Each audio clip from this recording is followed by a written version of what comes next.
Okay, so today I'm going to be talking through our cycle that's going to be starting on October 21st and running us 6 weeks, so right up until the end of November. So basically December will be the start of our next cycle, and we'll make sure that one kind of takes us to the new year and through the holidays, and then we'll start fresh once again with a new year in 2025. So let's walk through it day by day, see what kind of priorities that we're going to have, and what is the big goal or aim of what we're going with the different priorities that we have in place.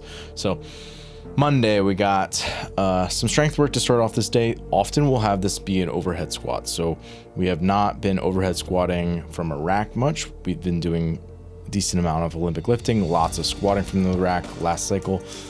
So we're going to take some overhead squats to be more focused on that overhead position in this upcoming cycle.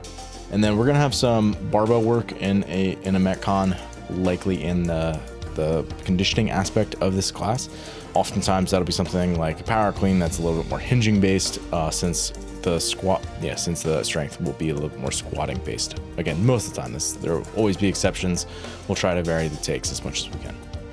So Tuesday will be more of an endurance based workout. So this will be longer in time domain. There are going to be modalities that you can sort of sustain your paces a little bit better on. So for example, if it was bar facing burpees and power cleans, you can only modulate your pace so much to get you to a sustainable work rate.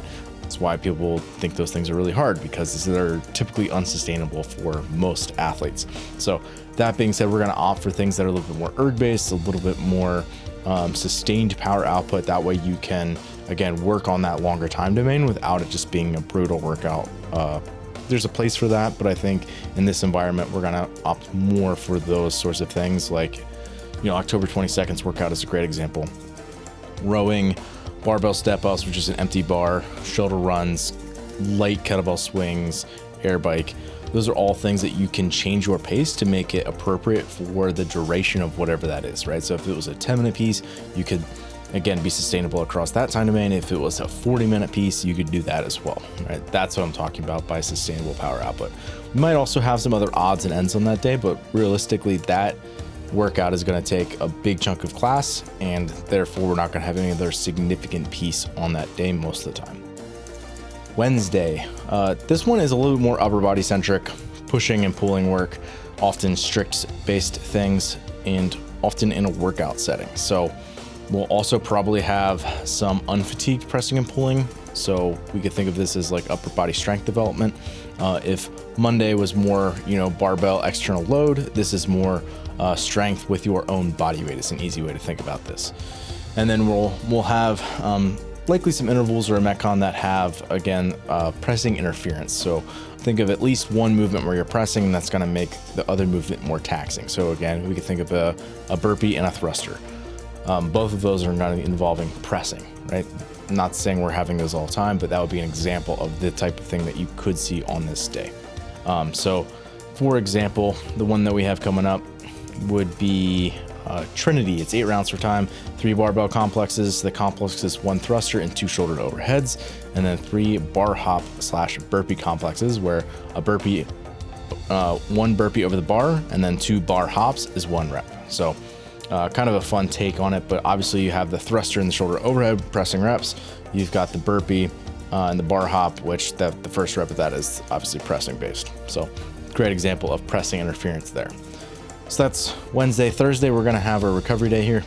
This will be basically, you can think of it as aerobic clocks. So essentially you have a certain amount of time that you'll be working for. Say it's 2 20-minute stations. You'll take 20 minutes. You'll be moving through a series of exercises for quality. You can think of it as like joint health, unilateral exercises, so like single leg, single arm things. That way it's helping us balance out. We'll do some core work, some things that are a little bit tempo based. So think of it as like prescribed seconds for a lower arrays of movements. So all those things generally tend to keep the joints pretty healthy, and generally they lower the intensity of movements, and that allows for people to focus on the quality of their movement rather than just getting through as many reps in the least amount of time, which is great for driving fitness forward, but can also be paid for in terms of joint health if you don't pay attention to those things over the long term. So Thursday, again, a great day to accumulate some work, get some breathing in, and also work on good positions and joint health and that sort of thing on Thursday.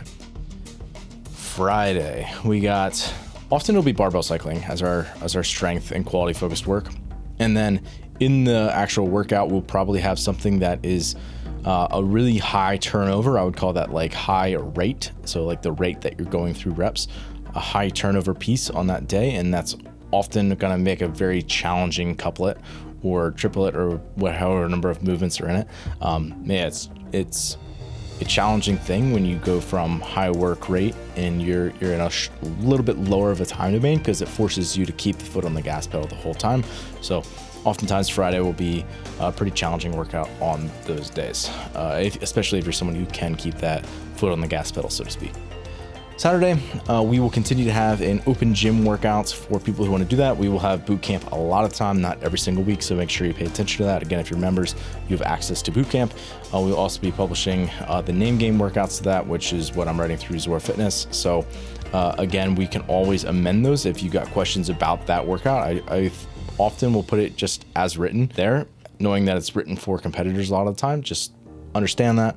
And if you do need modifications, no different than any other day, please talk to Stacy or I or one of our other coaches, and we can help you out. So there you have it. New cycle coming up October 21st. See you there.